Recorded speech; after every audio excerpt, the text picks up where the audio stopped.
welcome back to another episode of the Jiggy with This podcast. I have Hug and Dad Foundation CEO Dereck Reynolds. How you doing, man? How you doing, man? I'm doing pretty good. I'm good. Thank you for being here. Thank you for having me, man. I No, appreciate it. no problem. So let's get right into it. The Hug and Dad Foundation. Tell me about it. Like, what? Why did you start it? Well, I started the Hug a Dad Foundation because I was having my own hardships with seeing my oldest son in family law, Mhm. and I thought my situation was dire. But then I realized and I found out that some men have it even worse than me. And to think of somebody having it worse than me was like, man, that's almost impossible. So I just started using my feelings, writing down how I felt, writing down things that I thought needed to be changed, and out came the organization. So now we're just trying to improve legislation and family law system, and we got programs that we're trying to implement throughout the community so that we can add that positivity to the community aspect of fatherhood. Okay, so yeah, because I have a lot of friends who's like, I won't say single fathers, but like they're co-parenting. So I really feel like this podcast will really hit home for them because a lot of them, different situations, different relationships, whatever the case may be. But a lot of fathers may not even see their kids for a long time, and it might not even be their fault. It might just be problems that they have with their significant other. So I Right. feel like this foundation could really help fathers like that. And personally for me, because I was actually watching Mrs. Doubtfire recently. Oh yeah. Yeah, and I haven't seen it since I was a kid. So I'm watching it and I'm like, damn, this is messed up. Like they get a divorce and she was just like, I want you to see the kids and everything. Like he didn't do anything wrong. It's just, like he just wanted to see his kids and that's what drove him to being Mrs. Doubtfire. And I'm just like, And yeah, like that's go ahead. that's that that's that kind of passion Hmm. that I promised myself when I was like 10, and I was having, my dad wouldn't really be around me like that. That's what I promised myself, is that whenever the time come, I would do whatever it takes to be in my kid's life. And that's Yeah. basically what the Robin Williams character did. And it's funny because that's how a lot of family laws look at us. Is like we got junky apartments, pizza boxes laying all over the place. We just give out pizza, and you know what I mean. But my one counter to that is that for me, from my experience, Hmm. it's hard to give a kid vegetables when their best interest has been given them Wendy's all week. Yeah, that makes sense. That makes a lot of sense. So I mean, you said you was a father and everything, and you said your father wasn't in your life that much. So like, how does it feel like you started this foundation and you actually becoming a father? Like, did you start the foundation first, or was you a father first?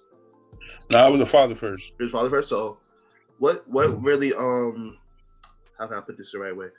What really like clicked for you when it was like, all right, I need to really buckle down with this foundation? Because just I didn't want to be one of those types of people who just you know how you have fathers and they deal with it. They want to be in their kid's life, but they deal with it, and they hope that when the kid gets older, they can have a relationship with him. But I didn't want to wait for that, man. And I'm tired of, um, I got tired of waiting, man. Like, this is my son. I shouldn't have to wait. You know what I mean? Mm-hmm. Like, if I'm here and I'm active and I'm asking for time, and you ain't got no real reason to not give me time, you know what I mean? I don't feel like waiting. So that's what made me come up with my ideas and my programs to help. I want to get men who are not fathers yet. I want to get them prepared to be fathers. Yeah. So about time when it comes for them to be a father, if they got to go to family court, they already know what to do. Mm-hmm. Um, and then when it comes to that time, hopefully, I'll get to some young girls, Mm-hmm. and maybe, they won't take these men to family court, and they won't force them to have to go to family court to see their children. They'll understand that fathers need to see their children, and even though y'all might not have the best relationship, that's irrelevant to the child. Yeah, definitely. So, touching on what you just said, what kind of especially in times like today with all these black men getting killed, how do you feel that fathers should play a role in a kid's life? Fathers need to be daily, man. I mean, Mm-hmm. every day we need to be asking our children, we need to be telling our children to have a good day at school, and then we need to be asking them about the day. We need to be helping with homework. We need to be, like you need to, if you don't know the names of your kids' friends, there's something missing. You need to Yeah. know, who your son or your daughter best friend is, what they like to do. What type of people they don't like. You need to know these things to give them conversation, to give them your experience. I've experienced these things, and when I see my son or my daughter going through it, I'm supposed to come up and give you advice and let you know how it's probably going to go. Mm-hmm. And if I could do that for you, then I say that you might have a good chance at being successful, succeeding. This is my son right here. How you doing? This one of my sons, my middle son. Nice. Yeah. But yeah, I definitely feel you on that because today we kids. I would say this. I say this all the time. Kids are more grown and advanced than we were when we were kids. So most of the time, we probably do not know what they're doing or like where they're going, wherever the case may be, or what they've seen online, for that matter. And I feel like we just need to have more of a grasp on what our kids are consuming on a daily basis. I'm not a father, but online is crazy for kids. I mean, mm-hmm. you can go on YouTube and you can type in, you could type in any gang in the country or in the world that you want. You could learn a whole bunch about them. You could learn their gang signs. You could, it's crazy. So I think that we need to be there, and we can't. I don't like when people come down on like Megan Thee Stallion and Cardi B and stuff, and say that what they do is wild and stuff like that. Because I feel like grown-ups need music too. Grown-ups want music. We want stuff that we can do the adult things that we like to do to music too. So it's not, we can't just censor everything because there's kids in the world. And I think it's up to parents to monitor what their children do. And when they do see this stuff, adult stuff, just gotta, explain it to them. I mean, they're gonna be having sex one day. It's a natural thing. That's true. I think Cardi said it. She was like, I don't make music for kids. There's kids' music out here. So I was like, they can listen to that. Yeah. I don't music. Exactly. So that's the thing. Like, we just need to be there. We need to sit with our children. And I was in this clubhouse room the other day with all of these like people, successful people and stuff. And I just told them, like, I read some of y'all bios, and a lot of y'all talk about 7 figures, 8 figures, 9 figures, what you got to give up to be successful. Man, sit down with your kids, get on the floor and play with your kids for 20, 25 minutes, man. Pick them up, slam them on the bed, give them a kiss, do something. Like, it's, you'll be surprised at how, a small act will make them feel good. And, like, and you see, like Kirk Franklin and a lot of wealthy men, a lot of wealthy fathers are having problems with their grown adult children. Like, their children expect money from them. And I don't know if this to be true, but I think if I was to guess why, it's because, when you're a celebrity, you be busy a lot. So you become more of a provider. So you just provide, you give money, you buy cars, you buy houses, they know that they can come to you for money. So then when they're an adult and it's time to be on their own, they don't know how to get anything from you other than money. They don't really know how to get a lot of the emotional part from you. And I don't know everybody's case, but this is just my assumption. Like, this is what it seems like to me, that they're just used to getting money. That makes a lot of sense, though. I didn't think about it in that perspective. So yeah, that's just my 2 cents. Yeah, like I didn't think about that because it's like I be seeing these celebrity kids and everything, and it just seemed like give me, give me, give me. And it's like why are they acting like this? Like and I didn't think about it. Like Yeah, yeah, I didn't think about that. you would think like it would be cool to be, Hmm. the child of a top actor. You know what Yeah. I mean? Hmm. Like you get to meet all these people, you get to get advice from this person because everybody is seeking your dad or your mom for advice. Hmm. So you got the holy grail of advice, you got the holy grail of experience, but all you asking for is money. Hmm. To me, that says a little bit of something. Yeah, that makes a lot of sense. That makes a lot of sense. Yeah, so that's my 2 cents, man. Hmm. So But next question is what you gonna say? oh no, go ahead. I Oh, want to say oh, that. okay. Well, how do you feel about couples breaking up and like the father doesn't get custody or like they basically use child support as a what's the word I'm looking for? Basically, like just breaking up and be like, all right, I'm gonna put you on child support, Yeah. using it as a Um. leverage for them, Yeah. It's crazy because if you don't pay your child support, Hmm. like if it gets up there too much, Hmm. they might put you in jail. Yeah. So you'll go to jail for child support, right? Hmm. And while you're in jail, your child support is still accruing a balance. Hmm. So it's funny because it's like, yo, you breaking the law, you doing something bad, we gotta put you in jail. We need this. Your kids need this money. Hmm. So then you'll put me away for 6 more months. Hmm. So in that 6 months, do the kids not need the money at all or something? Exactly. Like, does the need go away? And then when I come home, the need starts back up? Exactly. I mean, it's like, yo, it's like, what are y'all doing, man? Hmm. Like you trying to put me away, but I see my son, as much as I can as far as the family law system. So if you want to do what's best for him, you taking me away is probably not the best thing. Yeah. And then I also have other children too. So now you're affecting the best interests of 3 children. Hmm. So I mean, I don't get it. It's like you didn't satisfy what we want you to do. So Hmm. we going to act on this. We going to act on that. And Hmm. it's crazy, man. I mean, they do whatever they want or whatever they feel like they need to do or It whatever really it is. is. It really is crazy. Does the foundation does it touch on any of that, or does it Oh is it yeah. trying to work on like trying to change something about that?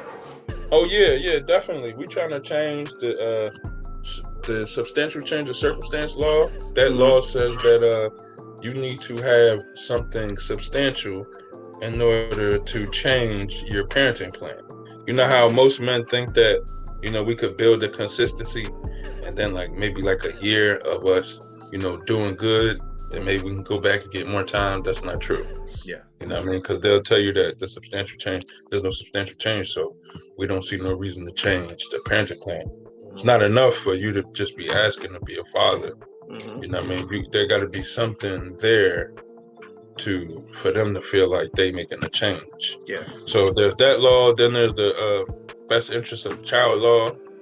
That law just really keeps um, maternal preferences first in line to see Hmm. the child.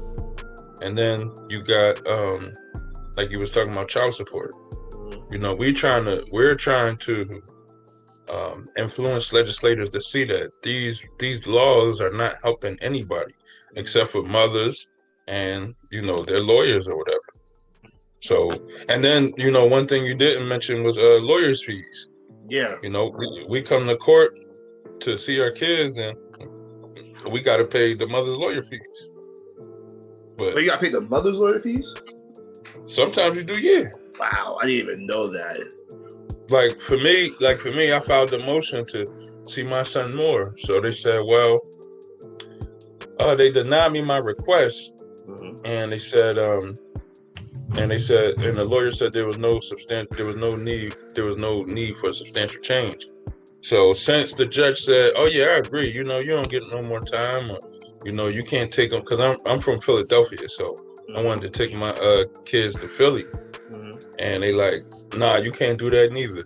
So it's like I got turned down for everything I asked for. So now the lawyer is in position to say, well, since the father filed the unnecessary motion, then my client is deserving of lawyer's fees because I had to do this, I had to do that, and every time you ask a lawyer a question, it costs money. Yeah. So now I'm paying for the person you hired. Yeah. I never agreed to the amount that this lawyer charges, but I gotta pay it now. That's wild. Yo. Damn, that's wild. I didn't even know that. That's crazy. That's crazy. Yeah, man. That's how it goes. That's how it goes. That's the truth, man. Man. Yo. Like, I'm trying to process that. It's like you really have to pay for her lawyer's fees.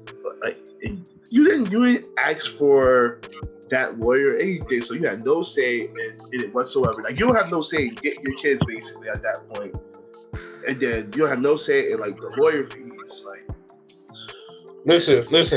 My son's mother had it was like one of those lawyers that you hire based on your income. So it was a cheap lawyer for her, and I kept filing motions. Her lawyer. I'm a pretty well put together guy. I'm decent, so I can go in court and say a couple things. I can use a couple words and sound like I know a little something. So her lawyer wasn't really getting me like that. Like, her lawyer didn't have the power, and he didn't have the he wasn't smart enough for these things. So she wouldn't hire a mad expensive lawyer. So it's like, you had a lawyer. It's not like you needed one. You had one. And you went and hired the more expensive one directly to stop me from filing motions.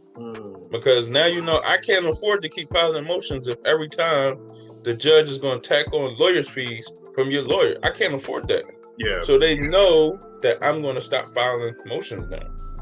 That's why they do this, to keep you out of the picture. That's what all of this is about, or to control how much you are in the picture. Because that's money, that's power, that's these people make money off of our dysfunction. So it's crazy, man. That is really crazy.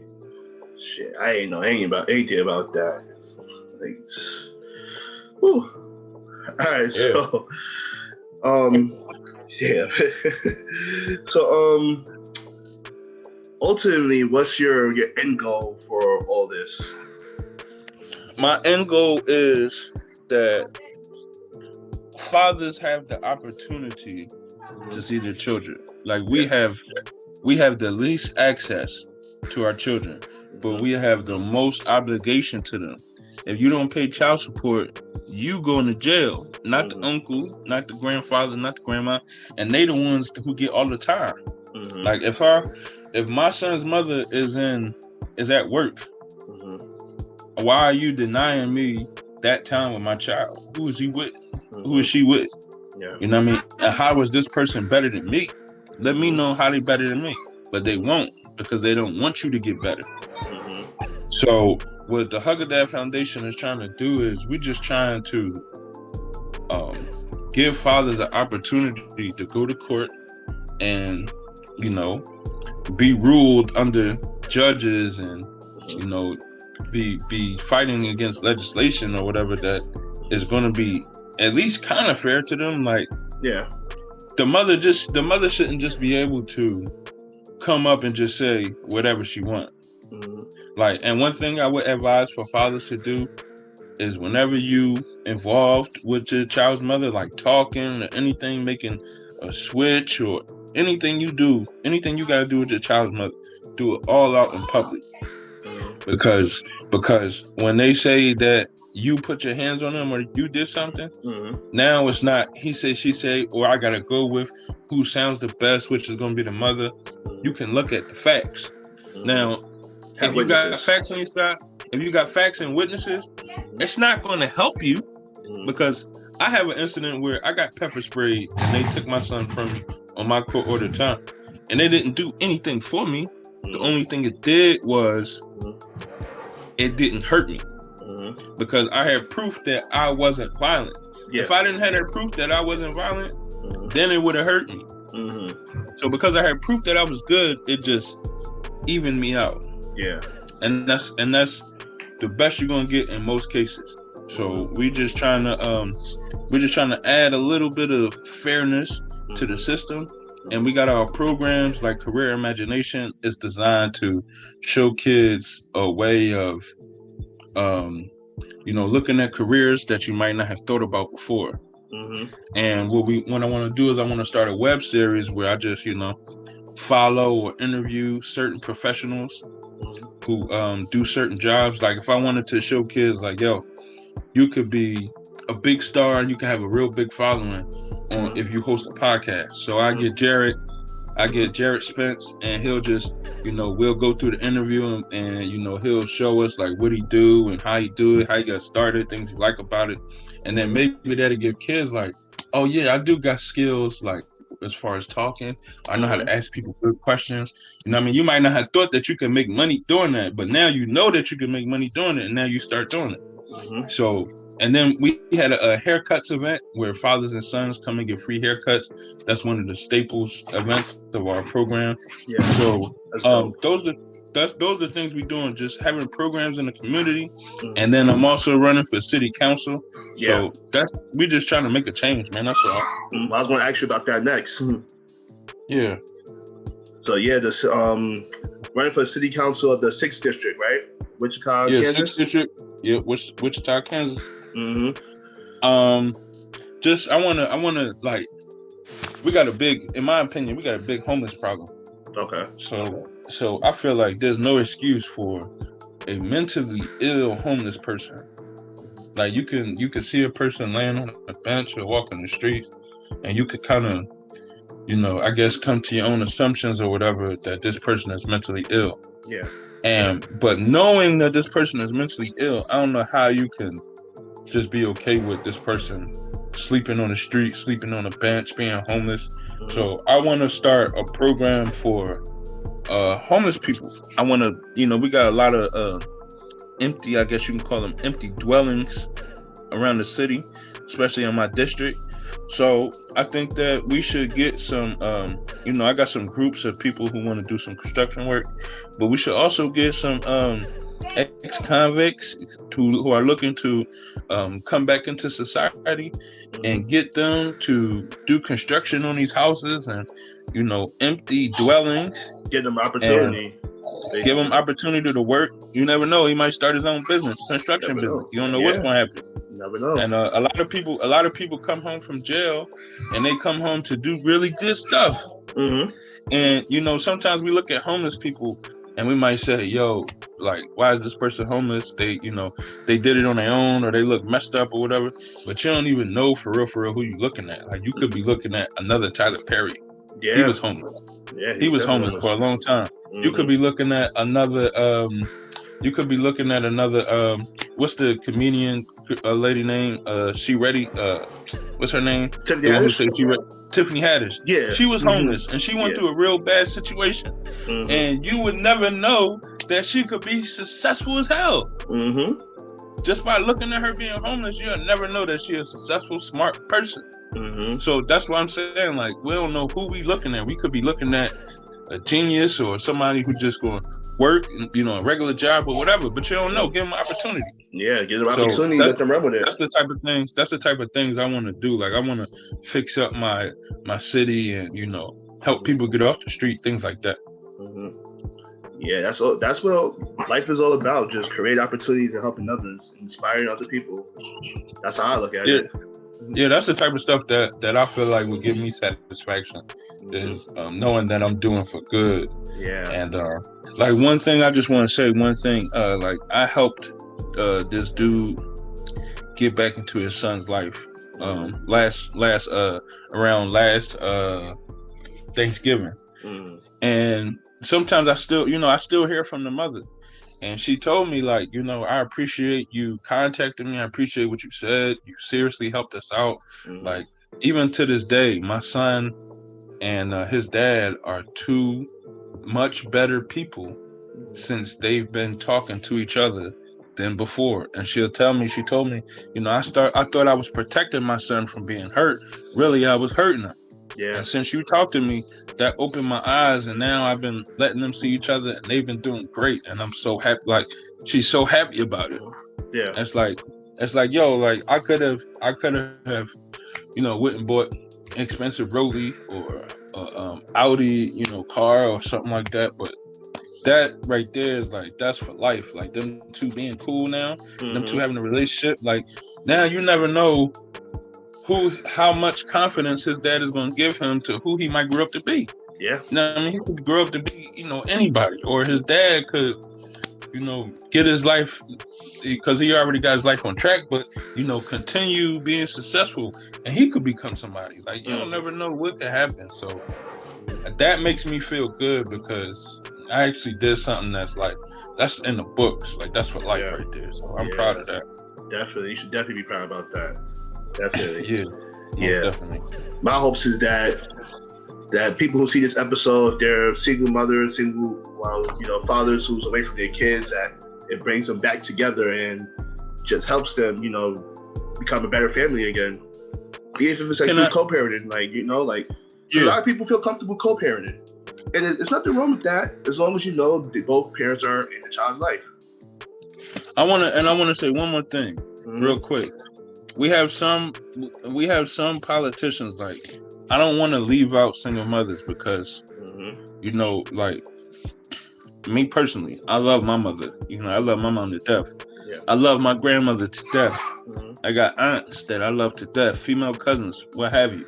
So this is not, I'm not railing against women in any type of way. This is about the system. This is about, the small percentage of mothers who know that they have the power, so they're going to use it against you. This is about that. And, I just feel like we need to keep that separate. We need to acknowledge the mothers who are willing to, help support the cause. We don't want to lump everything together. Yeah. And I just say that, I got a daughter myself, so I'm highly invested in, young women's upbringing. They need their fathers, and just we need to be there. That's all. That's all I want to say. We just need to be there. Definitely. Like, kids just need both parents. There's no way around it. There's no way around it. Yeah, one parent can do a good job, but like at the end of the day, we still need that other figure in our life to balance it out. And I see power. I see women of power, come out and say how they're a single mother, and they make it so that it's like a false sense of strength. Yeah. It's like, I'm a single mother. I did it on my own. I didn't need nobody's help. I survived. You know what I mean? It's like, man, she's a strong woman. She did it all by herself. Kudos to her. But why be proud about that? Why be proud that your relationship with your spouse didn't work out? That's not something to be proud about, in my opinion. I totally get that. I totally agree with that. So that's where I come from. Yeah, man, I totally agree with that, because it's just a lot of, like the laws, legislations, and everything is just, like you said, it's against us men. So I really appreciate what you're doing for fathers and just men in general, just to get their life on track and just help them get their family back together. Yeah, man, appreciate that, man. Thank you. And I appreciate you for, allowing me to come on your platform. I hit you up and you was down with it. So I really do appreciate that. Definitely. And then where can they find the foundation? You got a website? Yeah. Instagram, anything? Yeah, well, you can see my shirt. It's the huggadad.com. This is the website. That's my logo. But the name of the foundation is called the Huggadad Foundation. Yeah. And my email is huggadad@gmail.com. You can catch me on Facebook, Instagram, LinkedIn, Twitter, Clubhouse. Mm-hmm. You should be able to find me if you type in Hugger Dad on any of those platforms, or Dereck Reynolds. You should be able to find me. And I'm And definitely gonna put them in the description. yeah, I send you the links too. Okay. That's no problem. Mm-hmm. So yeah, man, thank you, man. I really appreciate it. People can get in Definitely. contact with me easily. And Mm-hmm. if there are anybody who watching this who has any connections to any school boards, school districts, or mental health professionals, anything like that, please make the connection. Definitely, definitely. I appreciate you being on my podcast, talking about your Thank foundation and thank providing help thank for you for having everybody. me. No problem, Thank you bro. for having me, sir. You have a good